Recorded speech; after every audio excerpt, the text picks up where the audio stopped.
Harry Potter and the Sorcerer's Stone, the first movie in the well-known and well-loved series of adaptations. A movie that I've seen probably 3 or 4 times already, and books that I absolutely loved growing up.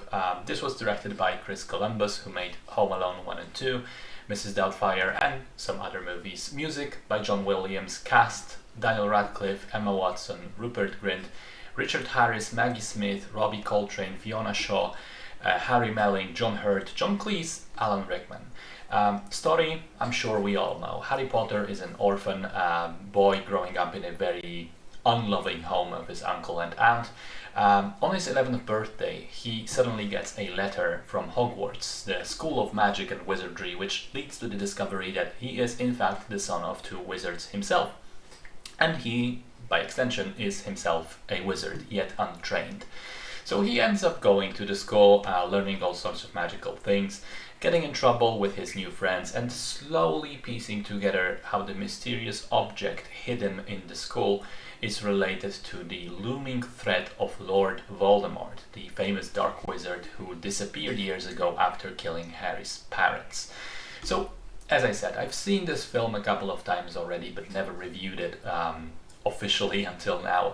Here it is then. I think it's a good movie, a solid adaptation, and as much as I see more and more flaws within the story, and especially within the world building as the years go by and I get older, I still think that the whimsical atmosphere holds up, and it's a solid first entry in the long coming-of-age story.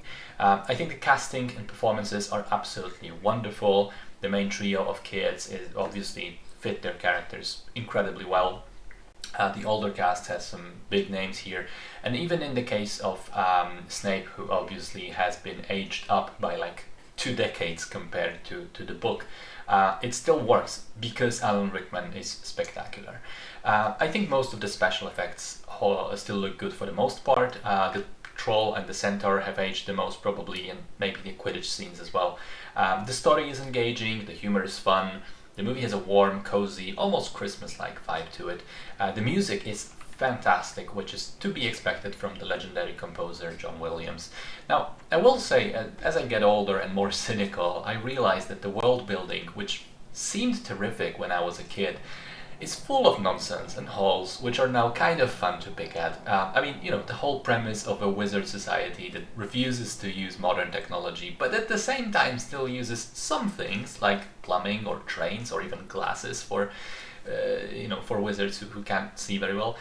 It's just, the more you analyze it, the less sense it makes. Quidditch is, I think, the dumbest fictional sport I've ever seen in my entire life, and I'm convinced that J.K. Rowling never actually played any team sports, because the scoring system she designed for this makes 0 sense. I mean, a goal is 10 points, and then the snitch is 150. How does anyone play this? And of course the idea that you can have so many crazy adventures in a school filled with monsters, ghosts, moving stairs, hidden rooms, forbidden forests, flying on your broom and so on. It seemed cool when I was a kid reading it from that perspective, but you know, as an adult looking at sort of child safety perspective, it's kind of madness. But to be fair, most of those problems are not specifically related to the movie itself. They have to do with the way the book is set up, so it's not really the fault of the adaptation for being faithful. And I will say that it kind of comes with the territory. It is a young adult fantasy book, and I'm fine with it being a bit stupid and nonsensical, because it is also fun and entertaining and engaging. So I like this film, not to the point of still being a super fan of it, but I will admit I found it enjoyable.